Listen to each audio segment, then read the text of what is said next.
Bismillahirrahmanirrahim. Assalamualaikum warahmatullahi wabarakatuh. Alhamdulillah. Alhamdulillahi rabbil alamin. Assalatu wassalamu ala asrafil anbiya'i wal mursalin wa ala alihi wa sahbihi kullihin ajma'in, amma ba'd. Puji syukur kita kehadirat Allah Subhanahu wa taala yang pagi hari ini kita masih lagi diberikan kesehatan. Bukan hanya sehat tapi juga dengan kebahagiaan. Ternyata hari ini indeks kebahagiaan itu adalah indeks tertinggi setelah Millennium Development Goals. Jadi PBB pada tahun 2011 ya, itu mendefinisikan untuk menganjurkan semua negara-negara di dunia supaya meletakkan indeks kebahagiaan sebagai salah satu pengukur dari indeks pembangunan dunia. Dan ternyata Indonesia termasuk negara yang berbahagia. Kita kasih tepuk tangan dulu untuk Indonesia. Salah satu kebahagiaan itu adalah ketika wisuda ya. Saya mengamati dari hari ke hari wisuda itu membahagiakan, Prof. Kalau dulu masa-masa saya wisuda biasa-biasa saja. Tapi kalau hari ini ya, wisuda itu dipersiapkan dengan sedemikian rupa. Sehingga ya perguruan tinggi harus meresponnya. Ya, ini terutama dari perguruan tinggi yang lain juga meresponnya harus dengan betul-betul mempersiapkan dengan baik. Supaya apa? Supaya muncul kebahagiaan. Ya, ternyata indeks tertinggi itu. Selawat beriring salam, mari senantiasa kita persembahkan kepada junjungan alam Nabi besar Muhammad sallallahu alaihi wasallam. Allahumma shalli ala sayyidina Muhammad wa ala ali sayyidina Muhammad. Assalamu alayka ya Rasulullah. Profesor Muzir Hitami yang sudah beberapa kali mengunjungi kampus Tafakufiddin, dan tentu ini memberikan keberkahan ya. Kalau sudah profesor yang mendoakan kita menjadi maju nantinya, kampus ini insya Allah kampus kita betul-betul akan menjadi terdepan di pesisir pantai timur Sumatera. Amin ya rabbal alamin. Bapak Rektor beserta jajaran Wakil Rektor ya, Ibu-ibu dekan ya, karena lebih banyak ibu-ibunya dekan ini ya. Bapak Ibu dekan baik syariah, tarbiyah maupun ekonomi Islam yang saya hormati. Yang saya hormati kakanda saya Kemenak terbentuknya Institut Agama Islam ini. Terima kasih atas kehadirannya. Bapak Komandan Kodim ya, yang mewakili Bapak Kapolres ya. Dan yang saya sangat berbahagia kita juga dihadiri oleh kakanda kami ya. Saya tidak melihat beliau sebagai sebagai mantan sekretaris Kopertais, tapi beliau adalah orang tua kami yang selalu marah kalau ngurusi perguruan tinggi tak becus ya. Kalau Pak Rektor dia selalu dimarahi tuh sama Pak Abu nih ya. Jadi Pak Abu Bakar, silakan berdiri dulu Pak Abu. Saya mohon kasih tepuk tangan kepada Pak Abu. Walaupun beliau sudah tidak lagi mengurusi Kopertais, beliau tetap ya selalu meng-SMS, meng-WhatsApp supaya kita konsisten untuk bagaimana mengembangkan perguruan tinggi dengan baik ya. Pimpinan perguruan tinggi, Bang Latif ya, rekan-rekan semuanya yang tak saya sebutkan satu persatu, terima kasih betul atas kehadirannya ini ya, dari STT, STEMIK ya, dari AKRI juga ya, dari Lancang Kuning, seluruhnya lah yang hadir, para dosen ya, juga alumni ya. Kehadiran Anda hari ini membahagiakan saya. Sambung rasa. Ada alumni dari tahun 2011 yang alumni 2011 silakan berdiri dulu. Ya, yang tahun 2011. Wah, ini dia. Kasih tepuk tangan. Ada alumni paling terakhir, Datuk Timo. Silakan berdiri Datuk Timo ini ya. Ya, ini yang paling muda.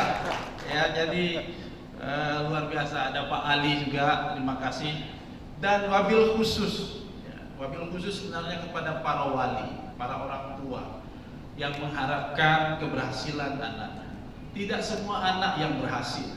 Ya, kami tahu persis dari setiap yang masuk itu lebih kurang ada sekitar 5 sampai dengan 10% yang menghilang tanpa berita.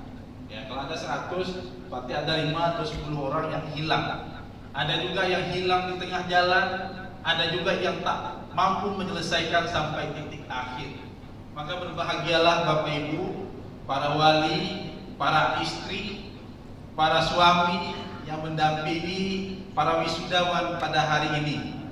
Maka habiskan hari ini untuk foto-foto. Ya, karena Facebook ini kerjanya mengingatkan 10 tahun yang lalu gitu ya.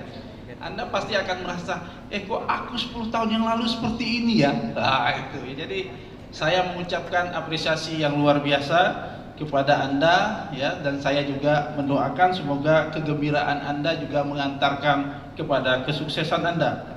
Karena menurut teori kebahagiaan bahwa bukan sukses yang menyebabkan Anda bahagia, tapi bahagialah yang menyebabkan Anda lebih mungkin menjadi sukses ya. Jadi mari kita, karena memang disertasi saya itu tentang ekonomi kebahagiaan. Jadi kalau saya cerita kebahagiaan itu karena saya mengingat di masa saya menulis disertasi, hampir sebagian besar waktu saya itu berpikir tentang teori-teori kebahagiaan. Saya menyusun jurnal kebahagiaan itu mulai dari tahun 70 sampai jurnal pada tahun 2015 atau 2014. Ada sekitar 300 jurnal internasional yang membahas tentang ekonomi dan kebahagiaan. Namun orasi ilmiah saya pada hari ini saya tidak membahas tentang itu. Saya akan membahas sedikit saja karena ya yang diinginkan hari ini kan tak dengar kuliah lagi. Tapi karena yang namanya forum akademik mestilah ada nuansa akademiknya. Ya, nuansa akademik pada hari ini saya akan mengangkat tentang pergeseran peradaban di era revolusi industri 4.0 dan COVID-19. Ya. Paling tidak ada 3 tema yang akan saya bawa. Yang pertama adalah masa depan pendidikan Islam, yang kedua adalah ekonomi umat, yang ketiga dakwah, politik dan kekuasaan. Ketiga hal ini akan bergeser. Ya. Kita pakai teori legend dulu lah. Ya. Kalau teori perubahan sosial kita pakai teori yang paling legend, dan teori yang paling legend itu bukan teorinya orang barat, bukan teorinya Rostow, ya, tetapi teorinya Ibnu Khaldun. Ya.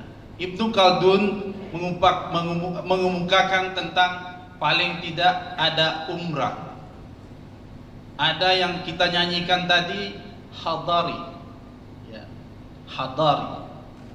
Setelah itu berlanjut beberapa pemikiran perubahan Islam menambahnya menjadi madani. Ya. Maka akhirnya di mana-mana kalau pilkada, wali kota, gubernur dan segala macam menciptakan masyarakat yang madani. Padahal teori dasarnya adalah teori perubahan sosial yang dimukakan oleh Ibnu Khaldun dalam bukunya Al-Muqaddimah. Ya. Dia meneliti tentang masyarakat suku Badui. Bagaimana Ibnu Khaldun meneliti tentang masyarakat Badui yang mereka menurut catatan yang pernah saya baca sederhana saja. Kenapa orang Badui itu luar biasa melakukan perubahan sosial pada masyarakat subtropis atau di tengah-tengah gurun Sahara itu? Karena mereka lebih banyak laparnya daripada kenyangnya. Ya, sementara kita lebih banyak kenyangnya daripada laparnya. Jadi jangan heran kalau kita agak lambat melakukan transformasi perubahan-perubahan sosial. Yang kedua, mereka adalah masyarakat yang betul-betul kritis, ya, panas dan dingin. Bukan iklim tropis seperti kita, ya. Nah, sehingga akhirnya mereka ada 2 pilihan saja, hidup atau mati. Urusan hidup atau mati bagi mereka urusan yang sangat sederhana. Ya, 2 pilihan yang biasa-biasa saja. Ya, maka ada, ya saya juga tidak tahu, tapi saya pernah membaca kalau perang antara Palestina sama Israel itu di tengah-tengahnya ada orang suku Badui. Tapi kedua tentara tak berani ganggu orang Badui, ya. Tak boleh diusik. Karena orang Badui ini dia punya spirit hidup dan mati yang cukup kuat. Baik, kita lepas dari situ. Ada perubahan sosial, transformasi, social transformation dalam konteks pendidikan. Hari ini dipicu begitu cepat. Ya, awalnya 4.0 hanya memperkenalkan digital minded. Kita hanya hari ini generasi alpha, kalau kita ingin katakan mulai dari generasi baby boomers, ya, baby boomers, generasi X, generasi Y, generasi milenial, Z dan alpha. Yang generasi alpha hari ini sudah tak mungkin lagi hidup tanpa gadget. Ya. Cobalah cucu-cucu kita, Pak Timo, ambil handphone dari tangan dia, kalau tak mengaruk dia kan, tak bisa. Bukan hanya itu, tiba-tiba ya di penghujung November yang lalu, Mark Zuckerberg merubah perusahaan Facebooknya dengan Metaverse. Apa yang diinginkan oleh Mark Zuckerberg di masa akan datang? 2 hari yang lalu saya baca berita, dia ingin mengatakan bahwa di tahun 2022 nanti orang akan berkantor di Metaverse. Bayangkan, tak ada lagi kantor fisik, sudah kantor visual saja. Orang pergi kantor tapi badannya di rumah. Itu yang diinginkan di masa akan datang. Orang pergi mall, yang pergi ke mall itu adalah Metaverse. Orang pergi shopping, orang pergi jalan dan sebagainya. Itu yang dihayalkan di masa depan. Sementara kita dalam proses pendidikan kita belum khatam dengan apa yang disebut dengan e-learning. Kita masih tertatih-tatih menggunakan Zoom. Kita masih tertatih-tatih belum sempurna menggunakan fasilitas Google. Ini masa depan pendidikan kita di masa akan datang. Bagaimana Anda mengajarkan akidah? Bagaimana Anda mempraktekkan ngambil wudhu? Tugas daripada sarjana-sarjana PAI di masa akan datang jauh lebih berat lagi. Ya, Anda harus bicara tentang netizen. Bagaimana etika berkomunikasi, etika dalam bersosial media di masa akan datang. Ya, kalau begitu memang harus banyak selawatan kita, Pak Timo. Ya, genap kita. Udah pembelajaran yang khusus ya sudah cukup, tapi ternyata kita harus dihadapkan lagi dengan berbagai persoalan. Pada persoalan pendidikan kita punya masalah yang cukup besar. Pertama, pada institusi pendidikan atau lembaga yang menyelenggarakan pendidikan. Paling tidak ada 3 bentuk. Yang pertama memang lembaga yang diselenggarakan oleh negara. Itu disoki. Memang APBN yang membiayai, APBD yang membiayai. Yang kedua adalah lembaga yang didanai oleh swasta. Ada 2 model, Pak. Yang pertama, lembaga pendidikan Islam yang didanai atau mereka yang menampung kelas menengah ke bawah. Bapak bisa lihat, hari ini banyak lembaga pendidikan kita yang sudah berhenti. Tudung nggak tahu Melayu. Ada yang berubah jadi tempat konser tanpa kita sadari bahwa itu legend betul. Saya tak usah sebut tempatnya. Legend betul, hari ini jadi tempat konser. Tinggal ada makam lah situ ditengok di orang. Hilang sudah. Begitu banyak lembaga-lembaga pendidikan Islam yang melayani kelas menengah ke bawah, pupus. Terus, apakah lembaga pendidikan Islam mati seluruhnya? Tidak. Lembaga pendidikan yang Islam yang melayani kelas menengah ke bawah itu semakin maju. Dan saya tak susah tunjuk di mana tempatnya. Terus bagaimana nasibnya dengan pendidikan Islam? Apakah pendidikan Islam hanya khusus untuk orang kelas menengah ke atas saja? Jawabannya juga tidak. Kita punya instrumen namanya filantropi Islam, zakat dan wakaf, infak, sedekah dan sebagainya. Tapi malangnya kita lebih tertarik dengan isu-isu internasionalisasi, Pak. Ketika cerita tentang Palestina, nyumbang. Sebentar saja kita dapat sumbangan yang cukup besar. Hari ini ada seorang ustadz sedang digugat dengan persoalan sedekah. Saya tak usah sebut namanya, nanti jadi masalah ya. Tak tanggung-tanggung orang Dumai pakai kalung masukkan nyumbang. Sementara lembaga-lembaga pendidikan Islam hari ini sedang nasibnya Senin Kemis. Bapak tidak lihat ada pesantren yang SPP-nya cuma 150.000, cukup dengan memberi makan 30 hari. Nutrisi apa yang dapat diberikan oleh pesantren itu dengan 150.000? Malang sekali.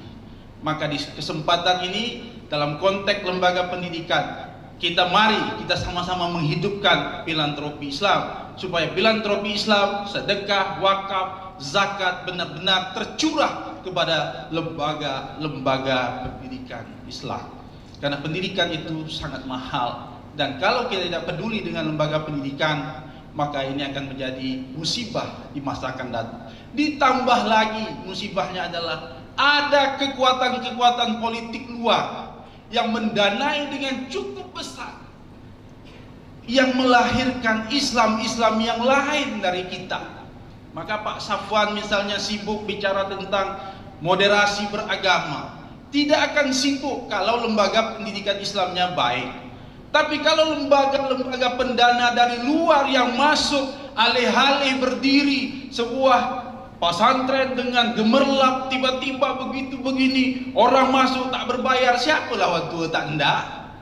Tapi nanti diajarkan tentang radikalisme di sana. Nanti diajarkan tentang hal-hal yang berbeda dengan kita. Tak boleh selawatan, itu bid'ah, ini sesat dan sebagainya. Akhirnya melahirkan ancaman NKRI di masa akan datang.